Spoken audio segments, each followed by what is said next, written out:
Hey, hello and welcome everybody. This is episode number 23. My name is Jerry and you're watching 3D-HP. And today my really special guest is Yourdy Alcaide. He's a maker, he's into CNC, he's into laser, he's into custom printers, he's into a little bit of everything. Let me bring him in and then we'll say hi to everybody in chat. Howdy, hey Yourdy, how you doing? Doing Very well. nice to meet you. Thank you, sir. Nice to meet you too. I'm sorry, we're a little off timing, I guess, with the microphone. Hi everyone, Yourdy Alcaide. I have a small 3D printing group, Forward 3D Printing, and I'm one of the mods for the big group. Yeah, it's really awesome that you can come on. Each and every week I try to find awesome makers that are doing different things in the community and get them on and let them tell everybody about what they're doing. And, you know, it's just, awesome. Thank you very much. Well, thanks for having me again. Let me say hi to a few people in chat. We got Andrew S. Hello, Andrew. How you doing? Navari Makes is here. He was on last week. Sashay, hello. Sashay, how are you, buddy? Jim Sellers, hello. 3D Medic Vince, Corey Mack, Betty Boop, Non-Fam, hello. How you doing? Awesome to see everybody here. We're streaming live on my Facebook page, my Facebook group, and on YouTube. And then everybody that shared it out there that's watching, I really appreciate it. The more the merrier. I try to get more people here every week and try to grow the channel, and I really appreciate it. But if I could ask you, first question, what got you into 3D printing and about when? Okay, I started 3D printing about 2002. My wife is a Marine Corps officer, and she got sent to MPS, which is in California. And one of the guys attending was Adam Herring, which is a Navy lieutenant. He was the guy that created the brim for most of the slicers. So I actually got to learn from some of like the actual old guard. He wanted to teach me for about a solid year, and I'm like, I just put it to the back burner. And eventually, I just realized, man, this is pretty cool. And he kind of just gave me a printing kit, taught me together, and then he's like, go get your feet wet. And that was the beginning of a very long passion, as you can see. Wow. Yeah, I've seen you on the internet. I've seen you here, there, and everywhere. I haven't really followed you much, honestly, but I've seen you around. And I remember I had Derek Brown on last year. And Derek, I believe you guys are partners in a business. Correct. Derek and I actually have 3D Printed by Design. And Derek, he also helped me run the group Forward 3D Printing. He's amazing maker, an amazing friend. Taught me tons of things. So I have flow of ideas constantly with Derek. He's also one of the moderators also for the big group. Yeah, I believe Derek just had an accident recently and he got chlorine in his eyes and burned his eyes pretty bad. So he's recovering from that, from what I heard. Yeah, I guess we're a little sloppy like makers from time to time, but I'm glad that he's doing well. He's still active as always, but again, it does without saying. I hope that he has a quick recovery. Just looking at some pictures here. Let me pop over the picture to get us going. I'm going to pull up one of your printers here. Maybe you could tell us a little bit about it. One thing about these pictures, when I download them in the program, I can't organize them. So they could be out of order. So let me pull up the first one here. Ooh, that's my first Prusa i3. Actually, no, that will be my second Prusa i3. That particular actually frame was made out of die bond, which is aluminum with kydex trapped in between, and it was garbage.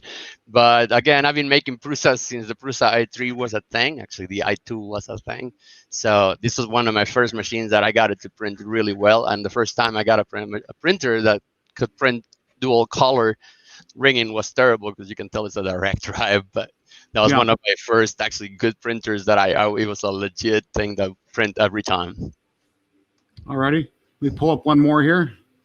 Yep, that was the dual color. That was a dual color modification. I don't remember who was the creator of that model. It was actually really good. The only problem was the offset of the nozzles, I guess, always on that. There, I am printing something that is a no-no nowadays to print. You go back to chat. SP3D, hello, how you doing? And I think I said hi to everybody. Let's see how many people do we got on Facebook. Okay, Facebook, we have nobody, and we've got 12 people on YouTube currently watching. But our numbers usually go up. Well, as we go again.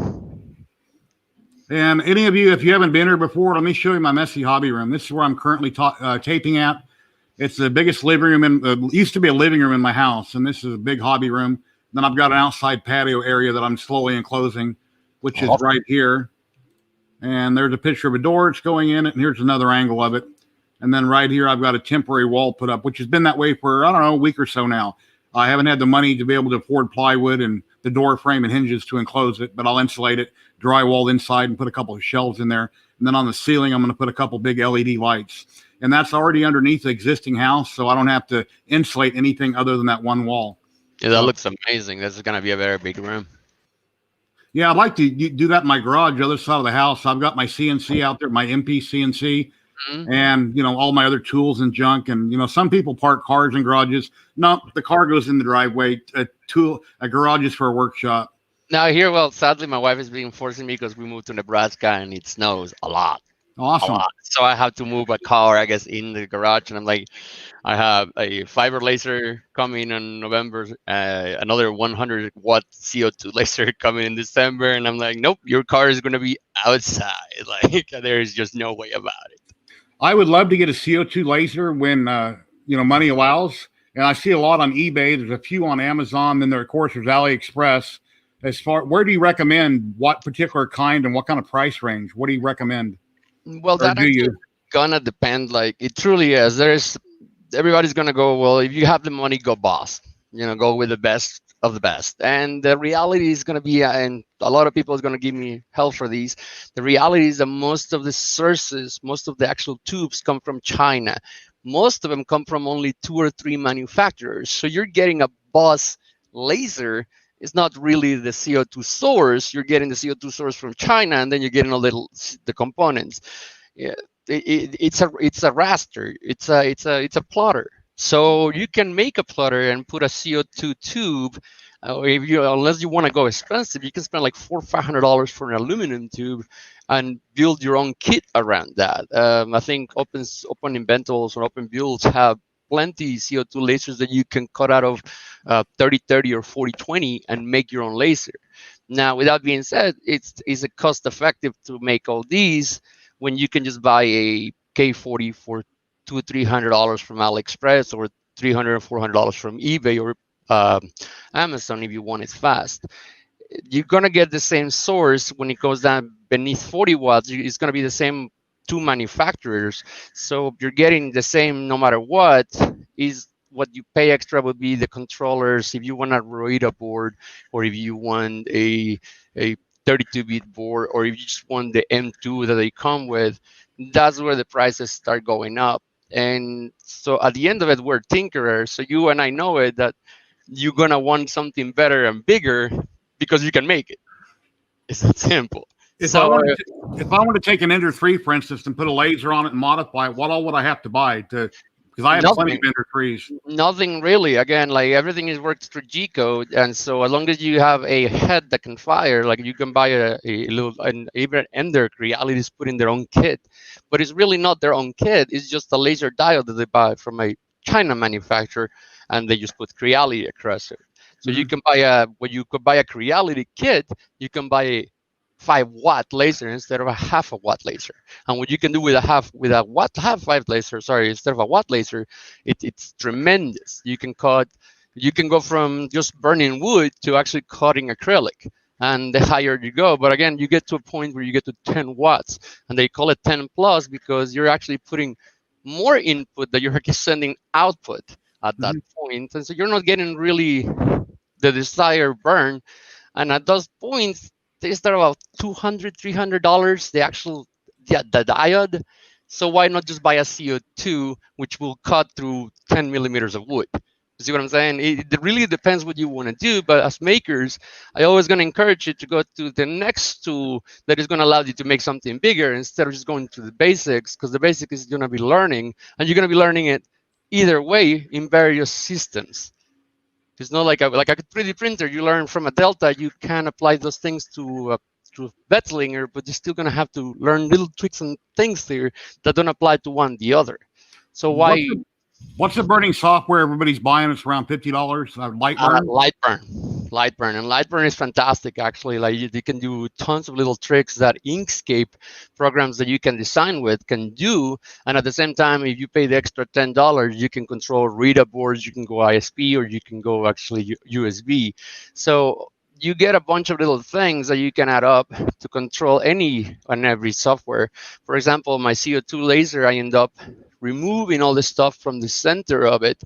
And basically, when I was said and done, the only thing that was left out of the laser was the CO2 source and the power supply. The rest of it I removed and I made my own laser, right?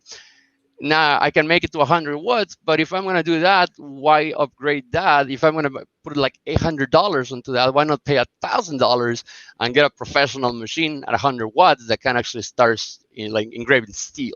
See what I'm saying? It literally going to depend on what you have a goal. Like Trevor, when he got Trevor McIntosh, hi Trevor, you're around there. When he got his laser, like he's like, who do you recommend? And like, go buy one of the Chinese. Doesn't really matter. You're buying 3 sources for fiber is the same thing. IPG, Max Photonics, and Raycus. That's it. Those are the 3 major players. Yeah, I saw that coin. Trevor sent me a coin. He was on my desk last week, and it's been, I guess he cut it with a laser, and it's been polished. It's solid brass.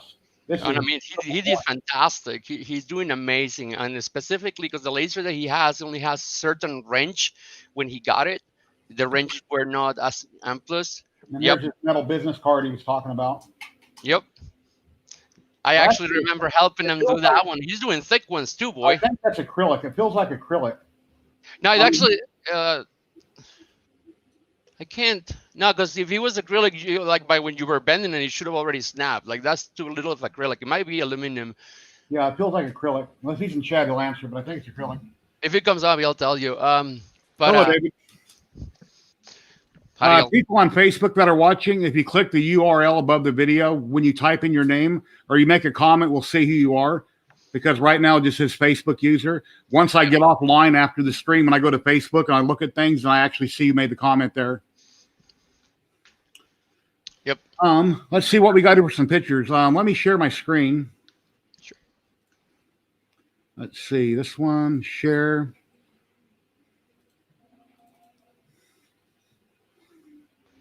Oops, that ain't working. I forgot I got to share it over here. I did this last week. I wish you weren't so effing awkward, bud, you're supposed to say, but you know, I need to keep it PG-13 for everybody. So just says, I wish you weren't so awkward. It's from a Canadian show called Letterkenny, which I adore. What is that you're putting on it? It's just baby powder. Basically, it's when you're gonna cast it, and before I put it on the sand that is gonna basically make the mold from it, I just put a bunch of baby powder on it so it can release the coin without me losing any of the detail. I guess you have a picture of the coin. I have the coin by me, but I don't know what I did with it. But basically, that's how you keep the detail. Oh, there it is. And most of it, like at the bottom where you see where the little cutout is, because when I was poking the hole to cast the brass, it dropped a little sand, and that's enough to lose all that detail at the bottom of the coin. It's very nice. Yeah, but that was a fantastic little thing, and I still actually have the little mold because I'm gonna cast it too. There's of course 2 ways to cast it. You can do the direct cast where you leave the mold, and that one is printed with a photocentric resin that I can use to cast. But since I had a little powder in my flask, my steel flask, I figure I might as well cast one in sand, and that was the birth of that one. The next one should be better just because I'm burning the plastic out with the metal. That model, that's one of my favorite little models that Derek found somewhere in the internet. God knows where he found it. I think somebody's having fun with the sword. Oh, heck yeah. And my son still has that thing. It's one of his favorite toys. Every time I print a toy for him, he goes nuts until he destroys them completely. And my wife is like, well, that's a lot cheaper than buying them toys. I'm like, well, the amount of time I make him is not really. Let's see. I got to pull a couple things back up. Thanks, Ashy. Narwhals, baby. Narwhals. Just trying to restore a few things on my other screen. 1 second. Sure. Oh. Dual monitors is a pain sometimes. Yeah, anybody have any questions in chat? Please feel free to ask. Let's see. Alrighty. Let's see. Let me go back to some questions, some pictures. And let's go to this one right here. Ooh, that was my very first printer. That was actually the H1 by Simi CNC. And if you notice, if you know the model of the machine, I actually made some heavy modifications on it. It looks more in that one as a Prusa i2, or what we call the Mendel at that point. Simi CNC, again, they were some of the first early players, so that wasn't their best. But it was a kit that you could have your own 3D printer. And back in like I don't know, it was 2009, when 3D printing was a thing, like in the very beginning, after the Einstein. I mean, this was one of the first kits that came out that were sort of mass produced with press parts instead of 3D printing parts. But if you note in the top, I have an extruder sitting on it because their extruder was just pressure. Basically, the gears just pressured against each other, and that's how they spawn. So if you lost it for a little bit, it will ruin a 9-hour print. And in the top, you notice I have 2 rods sticking out in the I2 position, basically making it into a Mendel. And it's because the rods on the top were just loose. Basically, there was just the C rods, and they were just, I said, that was the whole holding. So when you got to past 5 millimeters, 6 millimeters, you just did some crazy banding. And all you had to do was just to put on a couple of little rods. It was super simple fix, but it took me years to learn that. Yeah, I see Derek just popped up on YouTube. He says, I hate Facebook. You and I both, Papa. You and I both. How are you, buddy? Here it is. I hate Facebook. Yeah, there's a lot of knowledge on Facebook. There's a lot of groups. That's about the only place to go for that. But Twitter, you get a lot more information and not just jokes and things that people just keep reposting. I can learn a lot more on Twitter, but then all the groups and stuff are on Facebook. So every place has its reason for going there. Yeah, like honestly, when I started forward and right as I started picking up the best of the best that I could, I actually, again, I had the guy that taught me, Adam Herring, I had Benjamin Kentup, I got the big players on him, and I'm like, hey, I'm gonna make a group of experts for everybody else. And so I started inviting people, and they're like, well, where are all the experts? I'm like, you only have like 7 or 8. And I'm like, well, you know how to do anything? They're like, well, yeah, I do, I do networking. All right, well, I have an expert on networking sitting right here. And that was the goal. The goal was to make a group where everybody has something to offer. Everybody has some knowledge. And the people that come in, they need to know that none of us have all the answers. Like we were talking about it earlier. This is a hack sign at best. Like again, you're always learning from somebody. You never stop learning. A Timothy and a Paul, in a Christian way to say it, a Timothy and a Paul, somebody that I'm teaching and somebody that is teaching me every time. In the moment that you think that you are above everybody or you're a leg up on anybody, they will humble you so quick, because the reality is that it's a hack science. Everybody is good at it. My second question, how many printers do you think you have owned, and do you have a favorite?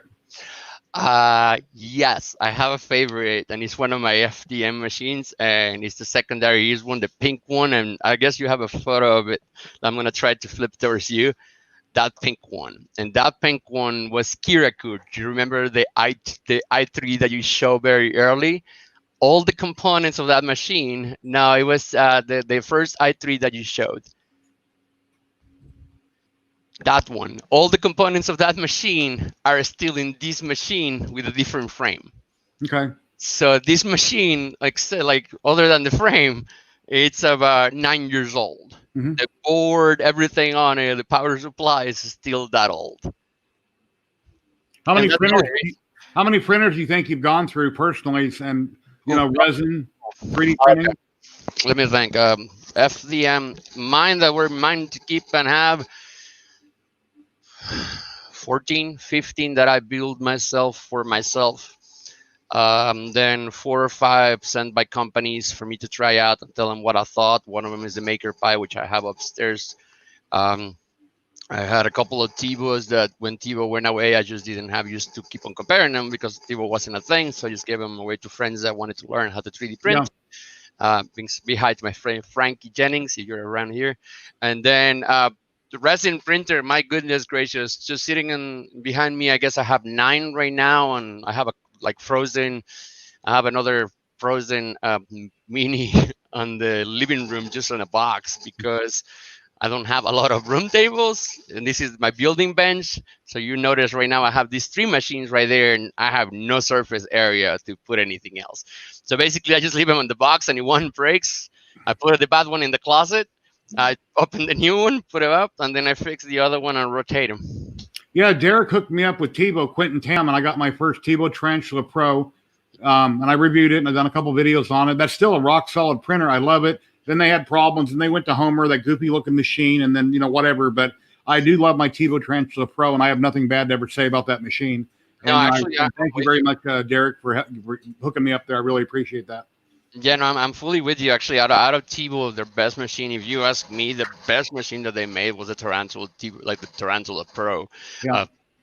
Anybody could put it together in a split of like an hour, probably. Kind of like, I guess, the Neuros, but the Neuros had a lot of problems with their board and their firmware and their software, and so it never took off. But the Tarantula Pro, in comparison, I mean, all the components were like 2007 components, so they're all really well established components.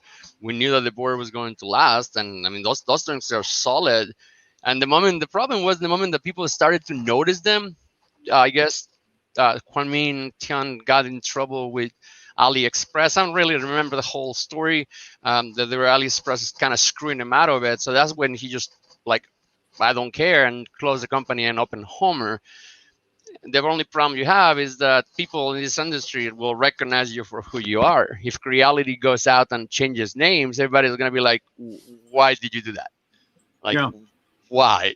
And so, and I don't blame him. Again, in the beginning of the Chinese, they had the Chinese New Year, and they used that as an excuse to say that they were delaying the delivery of all the Tebow Pros, Tarantula Pros, and then it was COVID, and I eventually like, okay, well, there is no more excuses that you can use, and he's still sending pros on their homers, so it's a little iffy.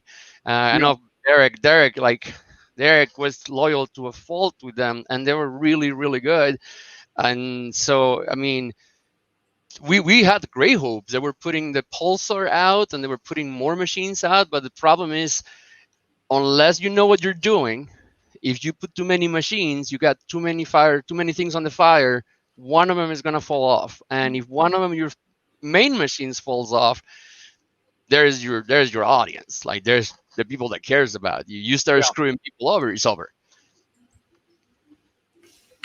And the printer I just pulled up a minute ago, I'll put it back up.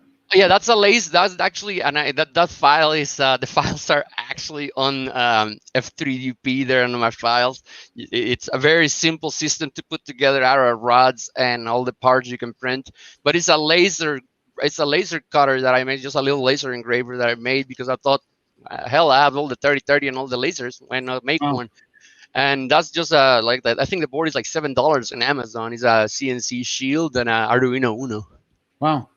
Yep. What type of lasers on that? That one was a 5-watt laser, and the only problem with those lasers is, again, you're right above your substrate, right? You're right above your wood or your acrylic or whatever you're cutting. So when you fire it, if you maintain the cut too long, the first punch where it hits is gonna punch through your substrate. So if you put 10 centimeters, like 10 millimeters of acrylic, if you were not trying to cut through it, you were just trying to engrave it, the first fire is going to punch a little hole through it because it's right above the substrate.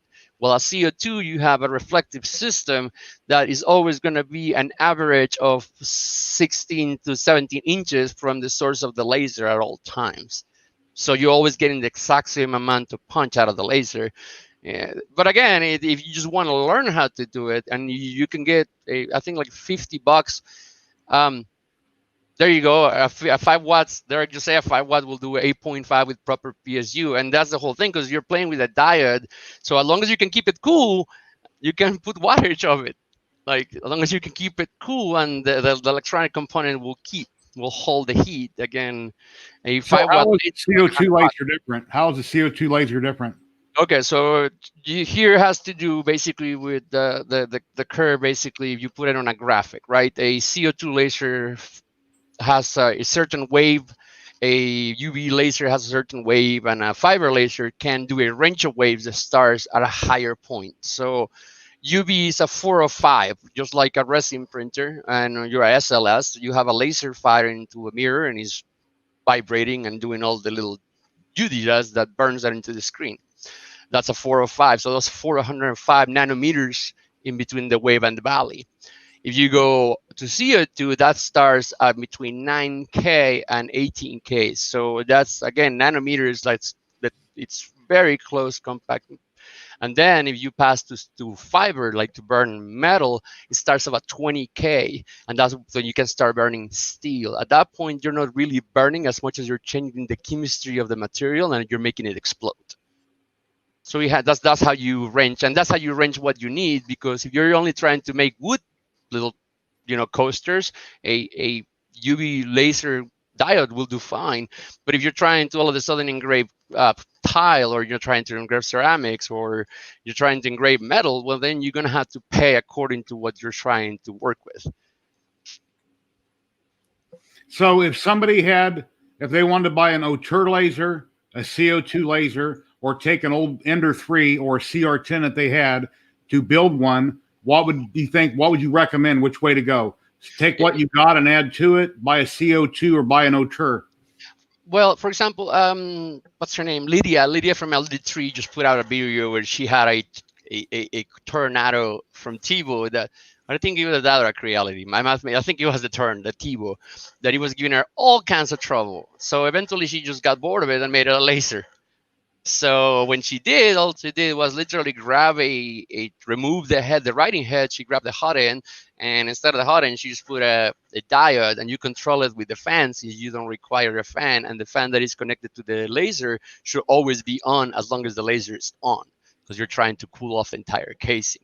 I'm sure on Amazon or a welding supply store, you can buy different types of plastic. You could build like a little berm around it. That way, if your dogs are in the room and you don't have it in the garage, to make sure they don't see it.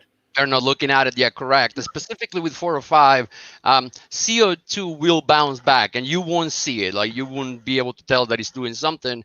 As a matter of fact, most of the CO2s have an orange. They're in an enclosure, yes. It's an enclosure, but it's it's not acrylic. Most people think it's like, oh, that's acrylic, I can just cut it myself. No, that's actually polycarbonate, and it's there to bounce off the CO2. So when you start working with the CO2, you always want to pay attention to the glass to see if it's refracting. You never fire that laser with the laser open. Yeah, I've arc welded, I've gas welded, I've done that when I'm younger, and obviously a laser would probably be a lot brighter than any of that. Right, and it's a smaller focal point, so you're like paying attention. Your eyes are focusing in and taking amounts of light bouncing back from the substrate. That it's not like, it's literally like open arc welding and just looking at it really close. Mm-hmm. So you'll burn your eyeball, like you'll literally burn your retina, and that's one of the things with CO2 that is most dangerous, because most of the Chinesium machines don't have an actual physical control switch. Right, they don't have a switch that kills it when you open it. And if you do, and you have the M2 boards, there is a grounding problem on the board, because it wasn't designed to be a standalone system that when you open the door, it will kill the entire board. Right, it will just ground out the board and short it. It doesn't kill the board, but that basically stops whatever it's doing and restarts the board. So those little catches, again, I guess there's two companies. Awesome Tech is making the mini Gerbil and the Gerbil board, which are 6-axis robots, and then their mini Gerbil is 2-axis and the Gerbil is 3-axis. And then there is a Cohesion, I guess, is Cohesion. They make also a 32-bit board, mm-hmm. Right? You're only running a plotter, so you have to think, is this necessary? Because if that's the case, if you're gonna pay $300 for a 32-bit board, well, then why not get a Rita board and you're getting an actual CNC controller for the same price? You're always gonna have to go with what you want, literally what the end goal is. If the end goal is making something professionally done, it's just better invest a little amount of money. But if you just want to dip your toes to see, well, do I even like these? Buying a $50 diode laser from Amazon or AliExpress, you just hook up some wires. You don't even have to remove anything.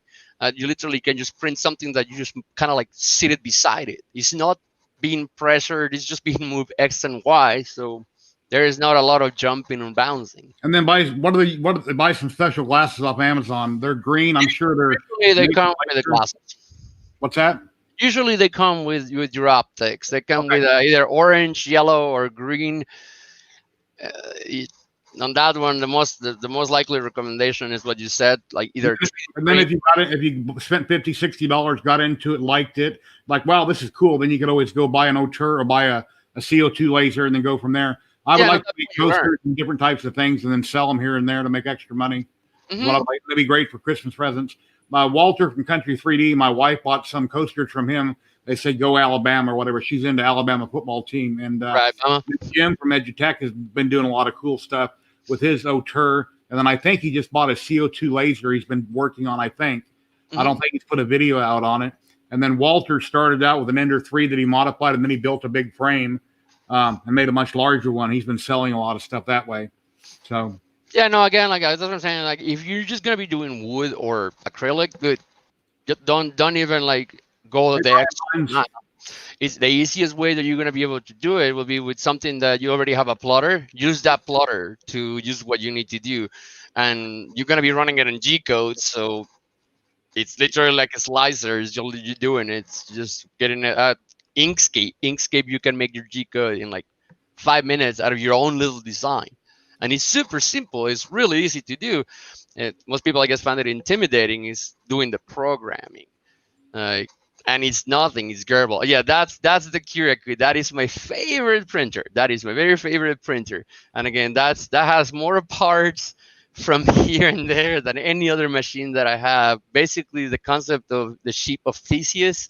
You know, if you have a broom and if you take the handle off, is it the same broom? Well, in my case, yes, it is the same damn broom. What was that originally, or you just built that from scratch, everything?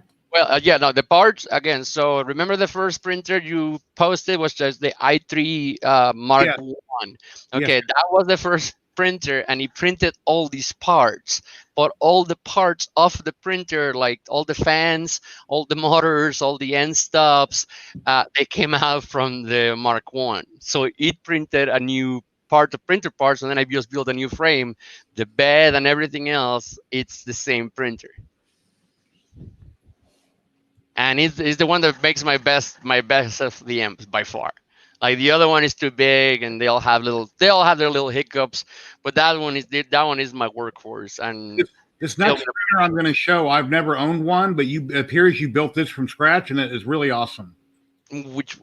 Yes, that was a wooden Delta, just because I wanted to see how long it would actually last. It lost about 6 months before it started to buckle and bend because of the temperature differential in the office, and then every time I open the door, humidity will come in. What type of wood did you use? What's that? I'm sorry. What type of wood did you use? That one was just plywood. Like actually, the top is MDF. And the bottom is MDF, and it's just two 2x4s.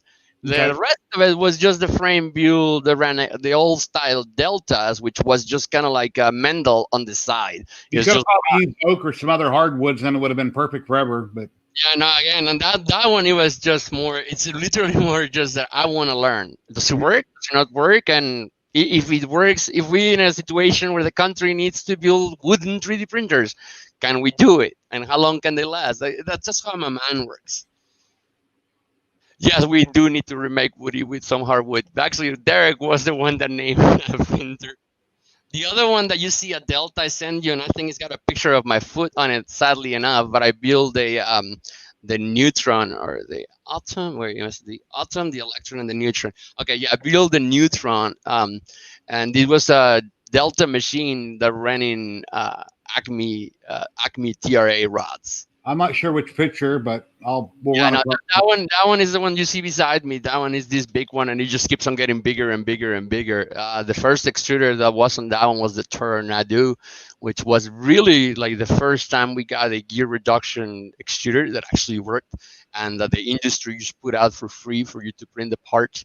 They had the kit parts that they could sell, but mostly it was just them making cool extruders. That was my very first time at making a Prusa i3.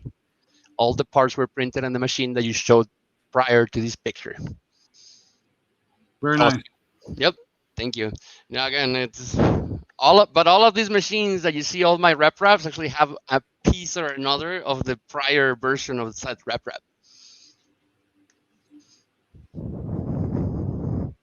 That's Mendel. That's the biggest Mendel I made at the time for a friend of mine, and the only other one that was that size was made by a company.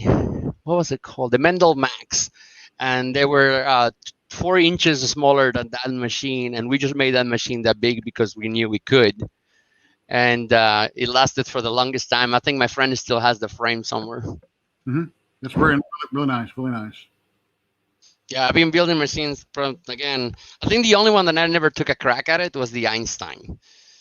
The first one that started the whole thing by Adrian Boyer. That was the only one that I'm like, there's too much wood on it. Like, there's just too much wood. Yes. That's why it's CO2. And the CO2 is on the back, actually open, as you can see. Okay. Very nice. Yeah, I'm glad that cannot be, because that's all not PG-13 on the bottom board.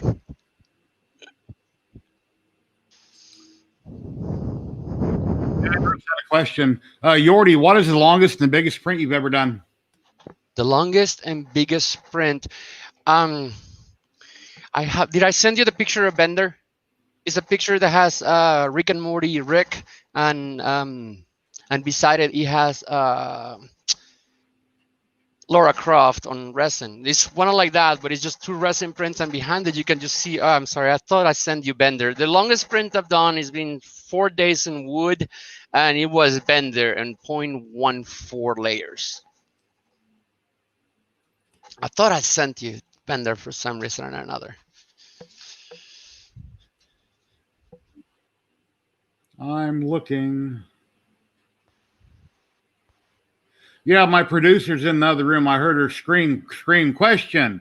So then I looked and I seen Andrew had asked me something. I overlooked it because right now I'm not looking at questions. I'm looking at pictures. So I have to look over here at YouTube. So I miss things, guys. Hello again, Jim. Hey, Jim Sellers. How you doing? Yeah, let me see if I can actually find rather quick.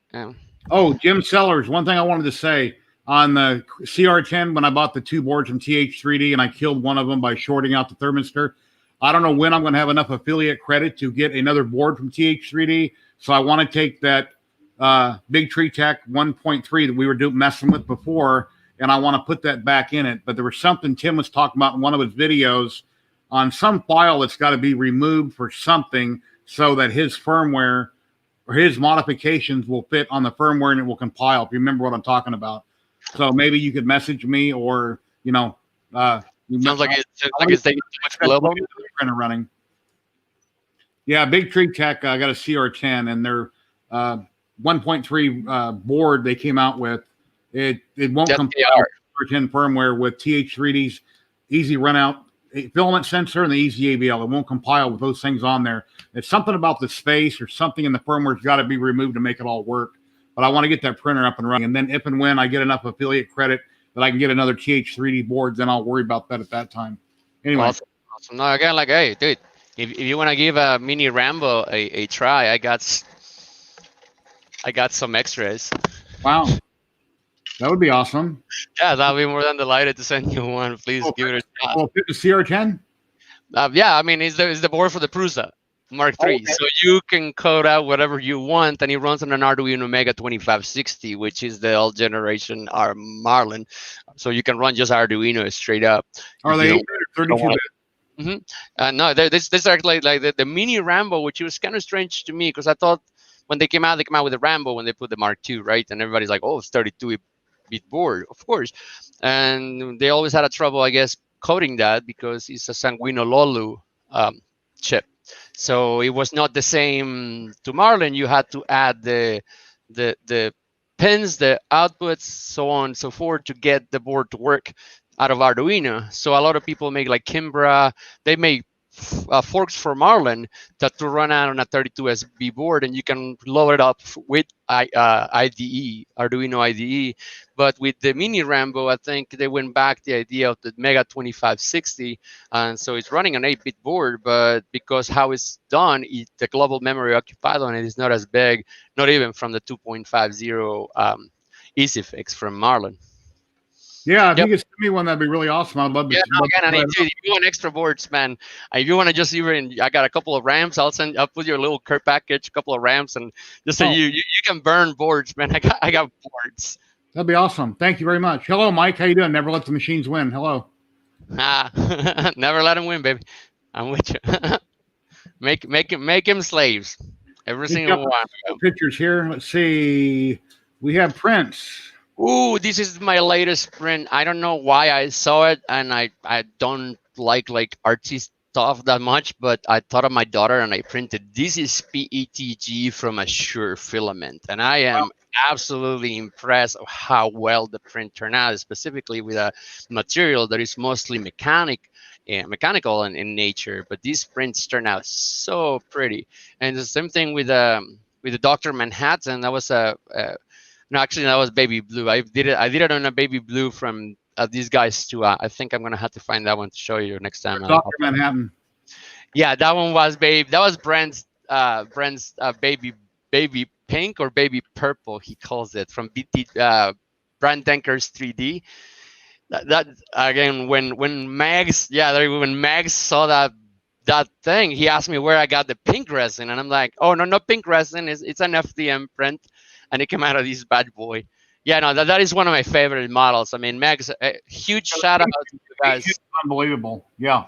Oh yeah, no. Again, if you want a model that is worth paying for, and I'm not trying to ditch it like it does on anybody, his models are like amazing. He gives basically bundles of the models of everything that he makes, and usually what he does is he donates part of the money to help one of his countrymen.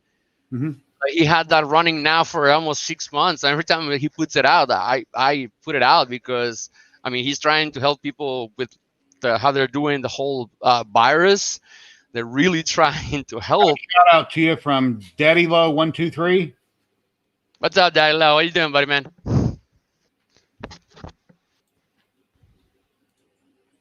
Yeah, I don't know. I guess I don't know Dan, but he's with Brand Denkers, right? Mm-hmm. Okay, yeah, I don't. Dan from DB3D. He's from. He works with Brand Denkers, I guess. I'm not sure. Yeah, and again, I always see him in your group, but I always see him streams all the time. He's constantly streaming. He doesn't have a live. He just streams. There you go. He streams constantly, and he's one of my mods here on my channel. Got you. So I was wondering if he works for BD3. He works for Brand Denkers. I know he works.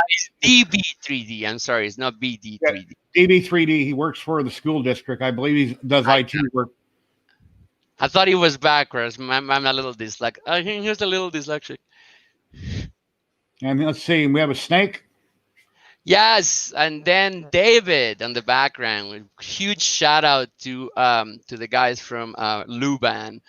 Luigi Chan, when he put out the program, he made sure that everybody around had that program to check it out. The David is printed on ABS, and the snakes are printed on, I think it was, if I remember correctly, I still have the filament. Hold on. Yes, it was Mini Biggs filament. It was when they start making the silk. Mini Biggs used to be, what do you call it? Beaver Creek. It was Beaver 3D the first time they put out the filament, and they didn't last too long, and then they became there, and then everybody copied them, and they kind of just went away. But this was a great filament and a great idea. Ooh, yes. The first time I discovered that the Lego could definitely print. Yeah. The fingers on the scubulas are just incredible, and those little skulls, those are the skulls I was telling you earlier. Like with the Mars, it takes about 2.5 hours to print a plate of those. With the frozen Mini, it takes about 45 minutes to print a plate of those. Yeah, I'm using a Wham Band Plex plate right now, and I've had great luck with it. It works really good. It does actually. I was trying to Yeah. I'm trying to get in touch. You gotta print out a little plastic spacer that you got to put on your optic sensor in the back, and then you put the sticker on. Wait 24 hours, and then wham bam, you're good to go. Yeah, it works great. But yeah, again, like one of the reasons I changed this was 300 by 300 millimeters, and that was the only reason I changed it, so I could have the actual Prusa Mark II bed on it, the magnetic bed. That was one of the smartest things anybody came up with, like the whole magnetic bed.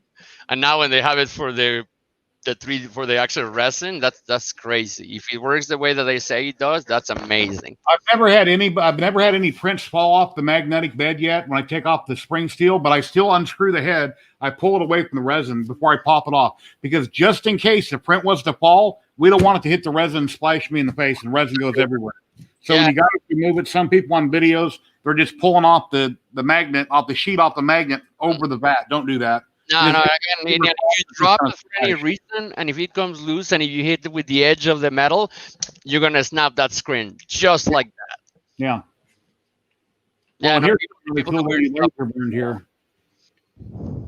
Oh yeah, that one actually, like that's one of my favorite, and I actually still have one that I had to send Derek from New Orleans, because he's from NOLA. But looks like multiple layers. Basically, there is this is called peckerwood, or they call it peckerwood, which is lacing wood, right? And what it does is, this is 6 millimeters of wood, and so I cut one layer on the back, and then I painted black, and then I cut another layer. We call peckerwood all the time. Then my wife made me like, well, don't say that one. I'm like, yeah, that's what it's called. But so this one, again, it's just layered up, and because of the effect, as long as you give a really matte paint on the back, you can even put another sheet on the back with lights and let little like starlight go through. It's pretty cool. And this was done with a CO2 laser. Again, it just cuts it. I think it's about 4 passes at 25%, and it'll cut the entire sheet. You just pull it out and just glue them together. And people are selling these things. Again, you see me. I'm not much into business. I'm just more into helping. Teach them how to fish, kind of deal. But those boxes, when I made it, I thought it was brand new, my idea. No, and my wife is like, no, I've seen those on Pinterest, and then she showed me, and like, not better quality than what you're seeing right there, like $300. I'm like, dude, that was like 15 cents worth of like wood and time. Like, it's really not that much time. Like, not like $300 starting. Jim from the Edge of Tech, which does hot makes, he was on last night, and he's on every week, and he's on Twitter. People post pictures and they tag it hot makes. Somebody made what looked like I think it was from Star Trek. It looked like a hallway, and it was where you put the mirrors in it, and you got the mirror on top, and the mirror in the bottom, the lights all the way around it, an infinity thing. So when you look at it, it looks like it's a hallway on Star Trek or Star Wars that goes on and on and on. It's really cool. Yeah, no, like it never ceases to amaze me too. Like, I think one of the biggest posts on the big group right now, it's like, why people don't want to pay for a $3 model, and I'm just like, okay, whatever. But the reality is that it is strangest thing. Like, we have so many amazing makers that come up with really cool little stuff, right? Do you remember when they came up with what do you call that sensor, the one that had the needle? Derek, help me out. What is the one with the needle? Is the one that you plug to the ECABL? It's I don't remember the name of that probe. It's escaping me. But sorry. Pinda probe. Yeah, well, no. The Pinda is an inductive. That's what I go. I always go with inductives. I just go bigger than Pinda because touch. Yeah, there you go. The ZYLTECH. Yeah. You remember? Thank you so much, Brian. The girl that designed it. First, but it's okay. That much money. Everybody copied it, everybody did it, and the Chinese came out and they made their own copies, and they were not really that good. And we all know it. I'm not saying anything strange here, but she didn't get any recognition. She didn't, and that bugs me. That irks me. Like, it's like the guy with the spinner, like a fidget spinner, like that first did it on 3D printing. Like, it's insane that we are not celebrating these people because they're not giving us constant things. How many times have you printed a Benchy from XYZ, or how many times have you printed Adalinda from Luby, or one of the dragons from Luby? but we never give them the props that they deserve, because the reality is that now they're just benchmarks on the back of our mind, right? Now we have a BL touch. So who cares who made it? Well, I care, because that was a girl sitting down and figure out the mathematics to make something for herself. And then she showed it out to the community. And so for us to just kind of shun away to give her credit is just sad, honestly. But that one was mommy's day present. My daughter asked me to print that, and my son asked me, decided, and then I asked my daughter. My daughter said yes, and she picked the colors. That's a gold and blue, and that was made with PETG from Assure. The layers turned out really good, except on the bottom of the base. You can see a little bit of a stepping, and that's, of course, just because of the angle of the step in the layers. Ooh, big shout out to my... That is so cool. Yeah, big shout out to my moderator, Chad Baycroft. He made that design for forward 3D printing. It's actually on the files. If you ever go to the group, you want to just print one of those. And the tree is actually out of Thingiverse, one of the most common things that people print in Christmas, and they call it fuzzy trees because they're not attached to anything other than the center base. But they turn out really cool for Christmas. Inside the bulb there, that's cool. Yeah, it's just little things, and the star turned out weird, but you know, I can't complain. It wasn't one piece. And the tree's 3D printed also, right? Like the hair on a lion. One more time. The Christmas tree is 3D printed. Yeah, that's all 3D printed. That's actually the big shout out, of course, to my friends, to the guys on Protopasta. That's Protopasta mint, and it was beautiful color, and I say it smells like it. They always say it doesn't, but every time I see it, like, it tastes like toothpaste in my mouth. So I think it might be going crazy. But yeah, that tree is one of the things that you can find in Thingiverse. And as I was saying, like, that's one of the most printed things that people want to try to print that they don't think they can. But that model is always being able to print. You can print it all. From Texas. Hello. Sorry to interrupt you. No, please. Howdy, y'all. I miss Texas. Now I'm in Nebraska. Shout out to Texas. My wife's father and mother-in-law just bought us a new washer for the house this morning. Mine died. I bought some parts to fix it, and it didn't work, and just different problems. So they gave us an early Christmas present, and they bought us a new wash machine. So awesome. I love you guys for it. Thank you very much. Oh, heck yeah. That's kindness right there. Like, that's awesome. Yep, I love the Christmas. Ooh. That one, who's that one? I think that's Meg's, isn't it? I'm not sure. It's a mini, but I don't know if it's Meg's or not. Yeah, I think that's actually because when I wanted to open an Etsy store to put out the big names, just the prints that I wanted to do for them, and I asked Megs if I could do any of his lineup, and he said I can do all the lineup for my store. And this was one of his that is free on Thingiverse. This one and the Beholder for Dungeons and Dragons. I think there's a Beholder on a SD card. One of the pictures is a little monster with a lot of eyes tentacles coming out of it. But both of them are free on Thingiverse, and I'm pretty sure if you want to put it in your store, like, you ask Max, he's probably a good guy enough that he'll help you. Yeah, most designers are real flexible. You just have to talk to them, PM them, and don't just automatically assume and steal shit, and then you get banned everywhere. So I gotta tell you, like, that's the weirdest thing. Like, the first thing I learned when I went into Thingiverse, because I thought about it, I'm like, I'm gonna be copying people's stuff, so I'm gonna let's see what the law is. And then if you go on the bottom, most of the models are common creatives. You can change them, you can do it, but that doesn't mean that you can just grab it and be like, oh, it's common creative, I'm just gonna sell it. Yeah. Like, no, man. That means that common creative means that you can add some creativity to it, and if you want to do it commercially, then that's your model.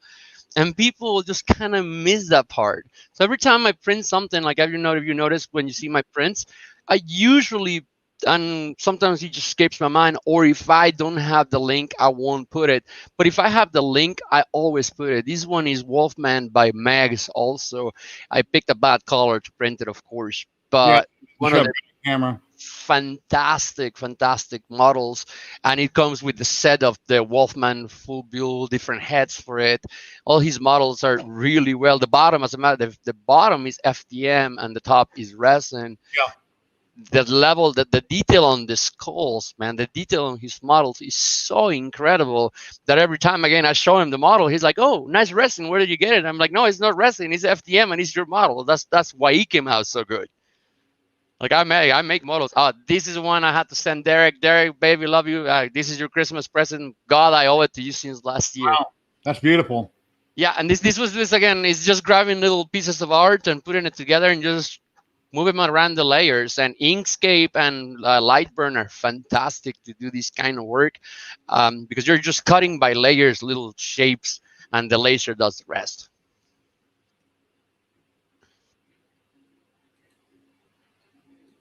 Yeah, no, I'm with you on that, Dan. Like, you should get banned. We should shun you if you're just screwing the community out of their models. We should shun you because that's not okay. That is not cool. Yeah, all designers usually have a limit between 5 and 10, but even then, always touch base with them, see what they do or don't allow. If you might want to exceed that, work something out and pay them per model. Always, and then whatever they say to you in an email or PM, copy, paste it, save it, have proof. But usually people are willing to work with you. Just don't try to hide stuff. Whenever you do sell something, always list where it came from, whose it was. That way anybody can check on it if they want to check on it. Yeah, no, again, like if you're going to put a piece of art, if it's not your art, don't be an a-hole. Just Yeah. put the link, man. Come on, like give it a shout. Like even if you pay for the model, even the Gambody models, I still put the link. Just because I paid $25 doesn't mean that they didn't work really, really, really, really hard to make that model. Yeah, I think Gambody, from what I know, is they're like, oh no, not even one. You can't sell not one of them. Gambody is not played. That Gambody is just for you. That's pretty much it. And usually, like if somebody asks me, I'll give him the model for them to print, but I tell them like, please don't sell it. I didn't give you the model. It's just for them to see the model. Yeah. But again, other than that, like Gambody, hey guys, please don't sue me. It's kind of the deal. Like you'll get a cease and desist rather quick because they're a big company and they want to keep. You jump into the next picture here. Oh, that's cool. Okay, that one. Huge shout out to Yourdy Alcaide, my daughter. She has a YouTube channel like with 3,000 subscribers. She does her own animation, and she wanted to do something 2 Halloweens ago, and she made that for me. And so it's a Frankenstein dog, but it's one of my favorite models, and I still engrave it every year. Ooh. Yes. Cool. Yeah. So here is the different arts. John Wick in the center is made. It's a study. I actually did 4 of them. They're all 4 different colors for me to learn, and people were crazy buying that thing. But in the center is those were made with CO2.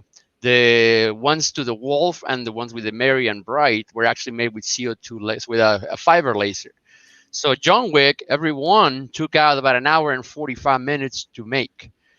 With the Merry and Bright and the wolf, every single one took about 15 seconds to make. So give or take, which one is what you want to do? That's what I was telling you. Like that one is how much you want to invest and how much you want to spend doing what you want to do. Are those done on tiles and you painted them? Yeah, this is painted on tile. Okay, so there is 2 studies also with the Merry and Bright. The ones closer to John Wick are paint, and the ones on the very edge are just actually ceramic coating. So the ones by John Wick, if you put any kind of thinner or any kind of hydrocarbon, it will come off because it has to be sealed. But the ones on the farthest end, those ones you can't scratch it. It's actually embedded in carbon into the tiles, so you can literally put them in your bathroom. Okay. And you can make both of them again with the CO2 or it just depends how much time you want to spend making every single tile. So watching YouTube videos and being on Facebook groups, you learned how to do all this? Well, it was more actually a little bit of everything. Like for example, with this is Inkscape, and huge shout out to Sean Murray for the guy in the John Wick. It's basically a script that you can take a picture and burn it into aluminum, and if you do it into a tile, his script will make it black. What is black to white, so you can get a perfect little picture. We have tons of pictures of actually people that I will do for a tile, or if somebody, God forbid, passes away, I make in Ceramark a tile with in memoriam, and that's a permanent thing unless they break the tile, and if they do, I always send them a new one. Okay. Yep.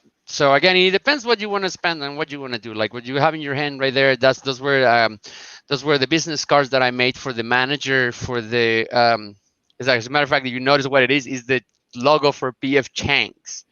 So in the back is the PF Chang logo, and in the front, it's actually just their name. And in Corpus Christi, Texas, I did it for the chef and the manager, and that's where those cards came from.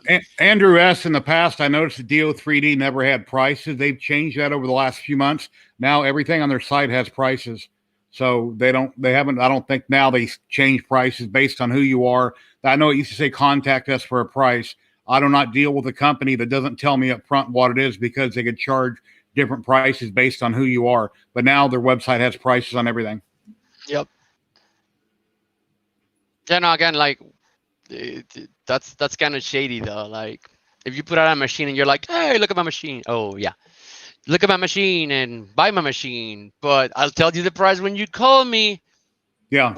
Like, so the guy beside me doesn't get the same price, and that's kind of just kind of weird. The laser industry full of that, chock full of that. So you have to literally, like, when you start talking to them, you're like, hey, give me your prices straight up. You ask them all the questions, and then you go ask the next one the questions, and then you literally I have a list compiled of who's giving me the best deals on what. That's why I have a fiber laser and a CO2 laser coming from different places, because somebody's giving me a better deal, but you had to go ask all the single questions to get the information that you need. Because if not, it's like, oh, you give me a call, I give you a great deal. Yeah, post it on your website. What's this made out of, this flag? This is actually one of my favorite finds. It's a little board that you can buy at Walmart. They're like $2, and they're made out of reclaimed wood. So it's just somebody's fence or somebody's window screening, and they stuck it out. Wow. And so this one just was one of my favorite. And this was the first time I painted. If you look at the top, the next one I did, I put epoxy, but my favorite turnout is actually when you paint this, because it bleeds onto the wood, only the red. So it always turns out as if he's bleeding out. I love that effect that it does. And all the letters and all the guys that look like they're white is actually covered on gold leafing. So the words, no matter how you see it, they always look whitish gold, and then the rest of it looks wood. Very cool. And let's see, that looks like a coronavirus. Yes, that is another one of Meg's Empanadas free models. You can get, if you like Dungeons and Dragons, you can get a beholder and Thingiverse under his profile. And this is if you want me to print it for you, he let me actually. I'm authorized to print them and sell them for people. And again, everything that I made for him will go back to him to help his countrymen, because he's amazing. Yeah, down below in the description, everybody, there's a link to Yourdy down below, his YouTube channel, and you can find him on Facebook at Forward 3D Printing. Is there anywhere else they can find you? Yeah, again, you guys, if you guys have any questions, I'm one of the moderators with Derek on the big group, 3D printing. It was MakerBot, but now we're not supposed to say that, but that's what the link says. They got weird. Anyways, tag him on most groups, and he'll come up that way. Or if you just put my name, I'm on most of the groups. And again, it's just because I will. Oh, you keep on showing my favorite pictures. Well, we were in a skull of a parrot. Yeah, it's a macaw skull. And the reason I printed it in resin and like this is because I was volunteering with my daughter at a garden center. And if you ever go to my page, I have tons of pictures with very big, mean looking birds, which are macaws, which some of them are actually insanely powerful. But they always want to show the children why the birds are so light, right? So they have the skulls, but you can only handle the skull so many times to a child before it starts deteriorating and breaking down. So I put him a couple of these ones, and he weighs exactly what the skull weighs. Wow. So yeah, it's fantastic little models. So we gave him out to the botanical gardens, and if anybody needs anything printed for schooling or teaching purposes, we're more than delighted to come out and help you for free, no problem. Are you married? Do you have kids, pets? Yes, my boss is a major in the United States Marine Corps. She's a space officer right now. Her job itself, she's an aviator. She's a C-130 pilot. Oh, wow. It's always hard when comparing the parents with the children. When you 3D printed and you were a police officer and you worked here and there, and your wife flies airplanes for the military and aerial refuels F-18s. The biggest planes to fly in Las Vegas, C-130s. Those are monstrous planes. Oh yeah, no, they're huge planes. I actually had the honor and the privilege to jump in Mexico. I have some jumps in the army, and I had jumps out of the C-130. And my goodness gracious, that thing is jumping out of one of those things just gets shut out because it's going so quick compared to the other service. And tell her I said thank you for her service. Everybody really appreciates you guys. Thank you. She's again. That's what I'm saying. Like when it comes down to all my accomplishments, I could sit there and be like, I am a great dad, and my daughter is gonna be like, but mom refuels jets in midair. Yeah. And that was one of the things again, and I love talking about her. She was applying for NASA since she was little. She wanted to be an astronaut. And she got into the tryouts for the new Mars missions back then in 2013, like right out of the Naval Academy. And then God decided, if you want to make God laugh, tell him your plans. Because when she applied for that, we got pregnant. And she turned around and told NASA, well, you know what? No, thank you. And they're like, we'll wait. Is she home now? Would she want to say hi on camera? Would that be possible? She's actually putting the children to bed because it's 8 o'clock. So I know that one. I know she's watching. Thank you, ma'am. Semper Fi, thank you for your service. Thank you very much. And if you get time to pop in on camera, that'd be really awesome. You wave to everybody. When I come back, you're watching, woman. Okay. Yes, this is what I made, that coin that you were showing with earlier. This was sent to me by a company called Fast to Buy or 2Auto, and they have an Amazon shop. They're a Chinese company. They make cheap products, but the products that I have gotten from him are actually been really legit. Like this is my furnace. I gotten it to the temperature that he says it does. I got it to melt a little bit higher than it's supposed to. I make coins. I think I have a bullion in my hand here somewhere. It's just another learning tool. I just like learning. The day that they come and get me and what's in here, I don't have to give them. I can give it if I want to. I thought you sent me another picture where it shows it melted inside, but I can't find it. Yeah, it's a video. It's actually a video. I'm joking around. I'm like, I think I was singing.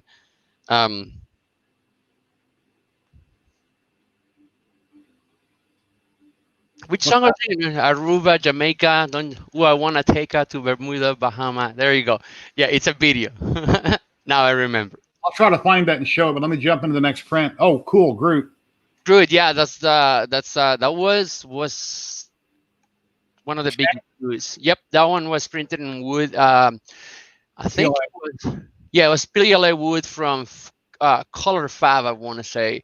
And the cool part with this one is like the longer you leave it on the nozzle, the higher the temperature, the darker the thing, and the more the stain will take to it. So it is really cool. Well, love that. In my comments. The Beach Boys, thank you, Dave. My God, that song escapes me. Yeah, I'm looking at pictures, guys. I'm getting behind on clicking on comments, so I'll try to get caught up here. Yes, Sashi is. It's a jewelry. I'm sorry, my Mexican is showing up.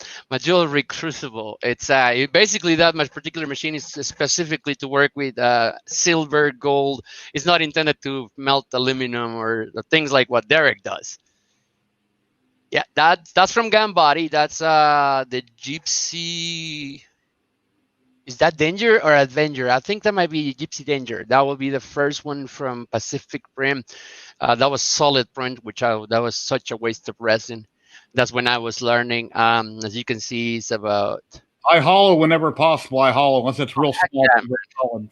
Oh heck yeah! And I've specifically making something artsy, and I'm gonna paint it. Oh yeah, hollow it. I'm not wasting any more resin. And specifically because the heavier the thing, the more chances it's gonna just snap off the plate. Yeah, Gypsy Avenger, Andrew says. Ooh, here we go. Salvador Dali. I'm not a madman. I'm just a man. I absolutely love him. And this was a little box, and it has all his art, some of his art around, and then I make the tiles for it, which were just the clusters of his face, just like that. Very nice. Yep, absolutely. That's the back of Anna. If you guys want to eat at P.F. Chang's, she's in Corpus Christi. She's the executive chef at P.F. Chang's. This was her business card as the back of his which earlier. Oh, there's the logo actually to the side of it in red. That's the logo of P.F. Chang's. That's actually the word. There's amazing. I forget what it's called. The Mongolian beef, I think it is. It's just really melts in your mouth. Oh, yeah, I actually do like. They also like their lettuce wraps. Yeah. Oh yeah. I haven't eaten there in a few years. Ooh. That looks like an orange that is a robot or something. It's a pumpkin, and I think it's a Williams. I'm sorry if I'm not saying your name correctly, buddy, because this poor guy, man, is the epiphany of what we were talking about. People is stealing their actual models. Bye, Taco, I love you. Basically, they take their model, they put it online, and they either selling the model or selling the print. And you can get this on Thingiverse. This has been on Thingiverse for 3 years, and for 3 years, people has been ripping him off. And all you have to do literally is ask him, "Hey, can I sell the model?" And he's like, "Yes, no problem." Yeah. Always print that out, save that comment. So there's ever a problem, you can say, "Yes, see, he did right here." Blah blah. Yeah, no, it is the craziest thing. Those ones, most of the things that I print them again from Thingiverse, and you see it again. That one was the Celtic skull. That Celtic skull, the girl would say that she was going to pull it out. She didn't pull it out. It's still there. Go get it. It's a beautiful little skull.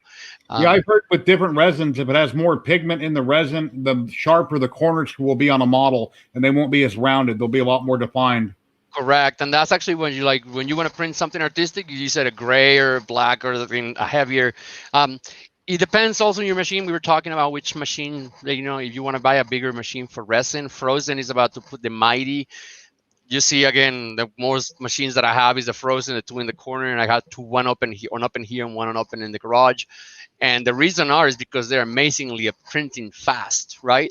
But if you don't mind printing slow, you can put mica powder to your clear resin, and now you got metallic colors. And I actually have prints shown around, but I don't go out and say it to everybody, because imagine if I go like, "Hey, if you put mica powder in your prints, it'll turn out that color," and then people are gonna be like, "Well, I'm printing on my Mars and it doesn't do that." Well, of course not, because the UV source is not as strong. Well, like the Mars, sorry, the Frozen Mini K, 1.5 second layer on regular resin, or 2.5, 3.5 second layer on engineering resin, I can put it to 7 seconds, and every layer is going to print with the mica in it. Oh, there you go. This is a copper color. And you won't find that color, and it's a metallic color. And the reason they look like that is because the mica is settled. And the only machine that I've been able to print it is on the Frozen, because the amount of time and the wattage on the lens.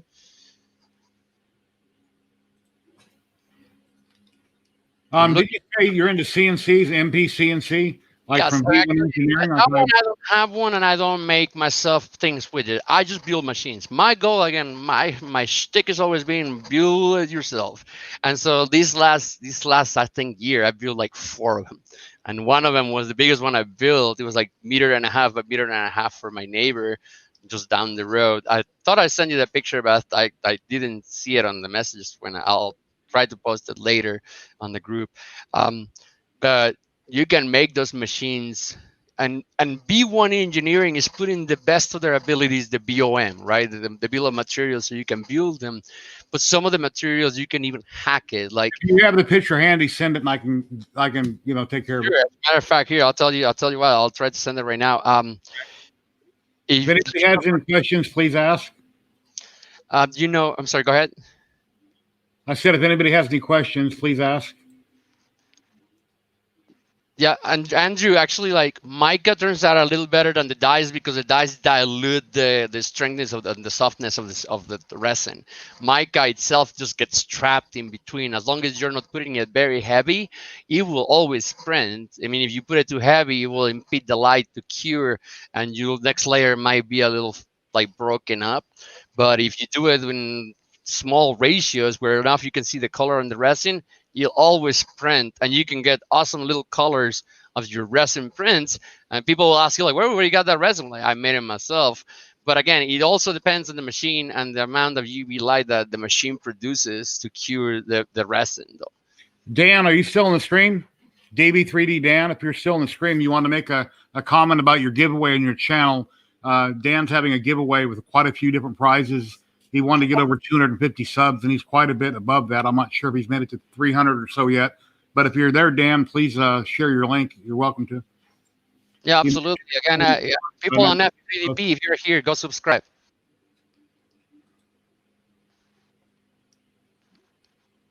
Let me see, where is this bad boy? Yeah, Dan's still here. Yeah, Dan, go ahead and post what you need to post about your channel. You're welcome to. Yeah, sir. I'm looking, sorry, I'm interrupting this for a second. I'm just looking for that picture. Man, that machine turned Dan, he says he's at 292 subscribers right now. All right. Again, F3DP, if you're around, go subscribe. Yeah, I welcome everybody to plug every stream. I try to mention and plug all streams whenever I can, and all the streams I watch, which is just about everybody. And everybody's welcome. I try to post all the comments that I can. If I miss your comment and I don't post it, I'm sorry I missed it, but I don't. I try to be very open. I get along great with everybody. I love plugging everybody. Oh, hell, I can't even vouch for that. Like, if I have left a comment before on your broadcast and you don't get to it, I know that you're gonna come and say hi later. Like, you're always gonna contact, and I love that about you. People all the time, and people on my group are great, and people on YouTube are great. And I'm slowly trying to grow, and I'll get there. So I quit watching my numbers on YouTube a long time ago. It happens as it happens. Just keep making content, and people come. It's like build it, and they will come. Like the baseball movie. That's just how it is. Just do what you got to do, and eventually it happens. And honestly, it is, dude. Like, now I'm up to 800, and at some point or another, I just stopped, and I stopped making content too, because again, as I told you, it wasn't monetized. It was just to have something that people have a reference point for me, not to have to repeat 9, 10, 11, 12 times the same thing. And if it was specifically with code or Marlin, it's just repeating.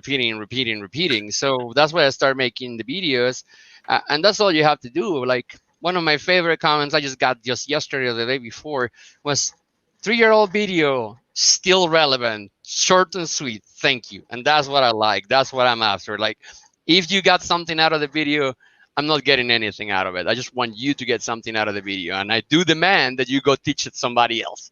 Yeah. That's all I need from you. Like, go teach it to somebody else. Because this is the only way that we advance this far, is by one person thought, hey, can I put plastic on wood? And this is how we got here. Yeah, Dan, I can't show all my stickers. They're stuck over here on my enclosure for my CR10. And then I gave my wife a bunch of them. But Navari 3D Printing, he sent me a gold coin that he engraved. Oh yeah, that coin is amazing. And that's done in brass. He polished it. It's really thick. It feels like a $50. It's very heavy. It's a very awesome coin from Trevor. I love Trevor. I just sent you the picture of the CNC, Jerry. Okay. But all my other stickers I don't have handy. Let me grab that picture here real quick, guys. Here, Trevor will tell you, like, again, if you guys seen me around, my shtick is about teaching. That's pretty much it. No money, no, I don't want to get famous. I just want to make sure that you guys know what you're doing. Like with Trevor, I taught him how to use the laser. And seeing him do that coin, like, look at my skin. I'm not joking. It gives me pride, because that to make something like that, it takes a long time to figure it out, how to do the right settings on a fiber to cut brass, a material that is coated with an antioxidant. Hello, Astro Printer. How you doing? Yeah, Betty Boop, my wife, Brandy, she loves all the stickers that people have been sending us. I've been sending out quite a few. Oh, hell yeah, man. Again, I that's one of the things that I love. Like, when I get something in the mail, I'm like, what the heck is this? And I opened it. Yeah, it's awesome. I love getting goodies in the mail. On Facebook, I always post a picture when I order something or somebody sends me something. It goes goodies in the mail. And over on Teespring, I need to redo a bunch of my ads on there, but I got a shirt I put on there that says goodies in the mail. Goodies in the mail. That is awesome. Goodies in the mail. One of my favorite things, actually, out of Joel's channel. I'll check that out. Yeah, that was a big one. That is like the biggest CNC machine I made out of the V1 yet. And the next one we're gonna do out of open builds, and it's made out of 3030. Well, actually 38, 3060. But yeah, that machine is pretty fun. Yeah, mine is 3x3. and I'm about 6 inches. My uprights are about 6 inches. Looks like that's about what you got. Yeah, that's about what he has there. I still haven't done the firmware. You know, I quit working on it like in beginning of June when my wife was headed to Florida to visit her parents, and she has parents in Texas and in Florida. But Right. I need to do the firmware. I've got everything wired. It's ready to go. I just got to take my laptop out there. I have a really old junky laptop, and I need to get a better one. But download the firmware and make sure I think you can put it on the card. What's that? I think you can put it on an SD card. Yeah. Well, I mean, just to monitor things and run programs like. Oh, yeah, if you haven't put in anything, I'm sorry. Yeah. What's that? Mail day. What's that? Oh, you got the mail. I'm gonna do a mail day, and this one is a very awesome mail day. So check this out. I know what it is. That's why I'm my friends I shy to send me a new board. I have a One-How.D8 right there sitting on the floor. Your mic's cutting out. Oh, I'm sorry. I have a One-How.D8 sitting on the closet. It's sitting on the closet not because I'm mean. It's sitting in the closet because it's a piece of crap, right? And I'm not shy about that. One-How should be ashamed of how put those machines out and then put out the Grudo. Neither here nor there. But when I was talking to Young Fei, he's awesome. Young Fei used to be Alex Rothschild for TiVo, so he was the one doing all the promotions, and so he went to work for Chai too, and he asked me if I wanted to give a shot to their new board for the D8. So he sent me a brand new 8.9 4K mono LCD display and the board to match it. Oh wow, cool! So yeah, they're super cool. Again, the board, the screen is like $400, and the board actually they're not bad, and they run out super cool. Now, if you guys don't know much about resin printer, y'all should know Chai.To make most of the boards around. Right, they're actually doing a lot of the boards. So not only are doing the slicing, they're doing the boards. And this is the LM1 system, which is the 4K system. If you notice, it's all integrated. And the only thing they haven't figured it out is the LCD to the front, because you can only have up to like 5-inch display for the LCD because they're using TFT drivers for it. But if you don't care about having fancy, One-How display, like 8.9 display, if you just want the printer to do what it's supposed to do, print, this is a way to go about it. And if you want to make it 4K, the people that is making the software and firmware for slicers, it's actually making boards and screens. So this is awesome. Thank you, Chai.To. It'll be done in about a week. I'll let you guys see how this turned out. My first 4K made by myself. Very nice, very nice. Yeah, I love mail day. But yeah, so what else? Do you have any upcoming projects or anything you're working on that's a secret? Actually, well, that's in projects now. We're not working at. I'm working in 2 new machines that I want to put out. Rep wraps, of course, so you'll be able to print them and make them yourself. A system that basically will work a little different than most of the D-bots that you see now, or what we call the cubes.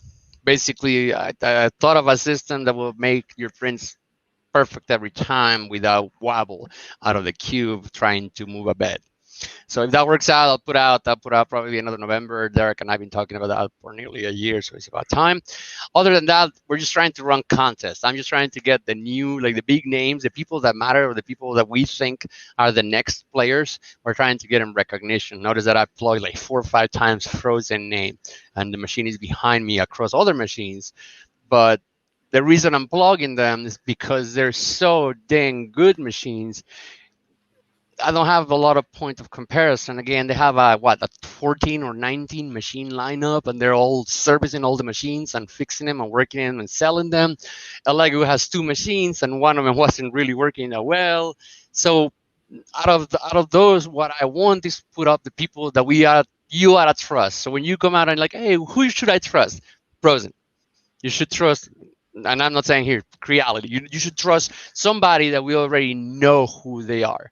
Right. No. And in that case, we're not like just sending people out to who you think you like, and they are not prepared to deal with Tanglog. they never build a machine, and you tell them, here, build these, and they're gonna be like, they needed a Prusa. They needed something that is bam wham is done together, because that's how you gain the interest of new players on this thing, instead of just getting people that, again, I'm pretty sure you all agree, this hobby is littered with people or littered with posts of, I'm gonna throw this thing in the garbage, because they chose robotics. Like, most people goes to college for these, and most of you folks decided, hey, that looks fun, I ought to give it a shot. Yeah. And most of you guys are actually good at it. So you'll see the people that have no commitment, and it has nothing to do with 3D printing. It's probably because they don't have lots of commitment on what they do on a daily basis, right? My wife will tell you, like, you can see the floor here is covered in resin, but my machines are always running. I don't care about my floor being dirty. My machines are always apart. Wherever your heart is, there also your kingdom will be. Yes. That's pretty We've been much it. talking for almost an hour and a half now. I guess we need to wrap it up. Oh, yeah, Anything no. to say to everybody on the way out?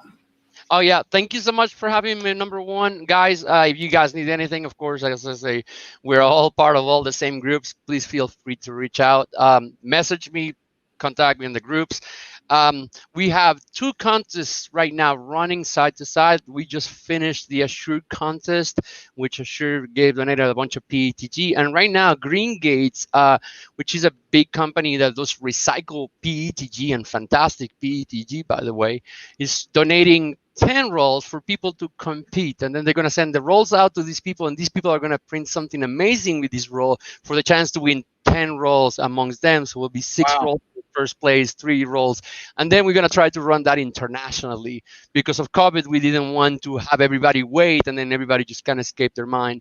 What we're trying to do, again, is I'm trying to put out the players that we think, not just me, but we think that are worthy to have the spot to say, okay, this is your benchmark, right? Now, as you notice in my videos, I don't run videos about comparing, because me comparing a Tivo to a Prusa isn't fair. It's just not okay. It's not the same quality. And CR10 want to play the game, but Creality wanted to do that. It's not that they all bear the name Prusa RepRap for a reason, right? So we have a benchmark. So I think what I want to do, or what we want to do as a community, is push out the people that are the benchmarks. Color Fab, Protopasta, like, we know that they're the players. And the more people know, their prices will drop down. No, they won't go up because of the fame. They'll go down because of demand. And that helps us all to try new materials. If you see a material that is worthy, come talk to us. We'll call and we'll see it out. But instead of, like, you got companies that, and I'm not gonna name names, that come out and be like, hey, you want some free filament? You can review it. You're like, oh, okay, a review, that sounds awesome. And they're like, okay, well, pay me. Wait, what? Like, how is that a review? Like, I didn't want to buy your filament. No, you buy it and then I'll pay you back. Well, then that's not a review. That's sponsored content. Like, that's a different thing. So what I want to do is, like, the people that are the good and, like, the real good players, show them out, like, this is how they do business. And then the rest of them have no other way but to follow behind an actual curve that we can be like, okay, your materials are not to par. And so we're not going to talk about it as a whole, not because we don't think that you're not a good company, just because your materials are not apart. So if your PETG doesn't stick to anything, me being like, it's a good material, it's bullcrap and counterproductive. And you got tons of companies that do that. So again, what we're trying to do is get the people that wants to advertise. Instead of advertisement, they come and they give you away filament. If you like it, then you can go tell your friends. That's how this ought to be, because we are not, again, as I said earlier, we are not yet at end user. No company say you push the button and it prints every time. No one says that. It's the same with materials. But the materials that we trust, we need to be able to push forward so people have a comparison point. Make sense what I'm saying? Yeah. Anyways. Anyway, stick around for a minute. I'll be right back with you. And thank you very much for being on. You're an awesome guy. And maybe we can do this again in the future. Absolutely. Thank you so much for having me. See you guys. Well, that's about it, guys. Another week down. Thank you, each and every one that's on Facebook and on YouTube. I appreciate you coming and commenting. Please give me a thumbs up. If you like some really cool discounts, down in the description below, there's discounts on different products you can get, and there's ways you can help the channel if you'd like to do so. And like I say, twice a week, other than this special guest I have on every Tuesday or Wednesday, based on the guest schedule, is when I have the stream. I try to have a hangout also, whether it be Friday or Sunday. I usually stream for 3 or 4 hours. At that time, I post links on Twitter and on Facebook, and then the link is on YouTube. So if you're subscribed, ring that bell. You'll be notified when I go live, and then you're welcome to jump in and hang out in the hangout stream. And we talk about 3D printing and hobbies and all kinds of cool stuff.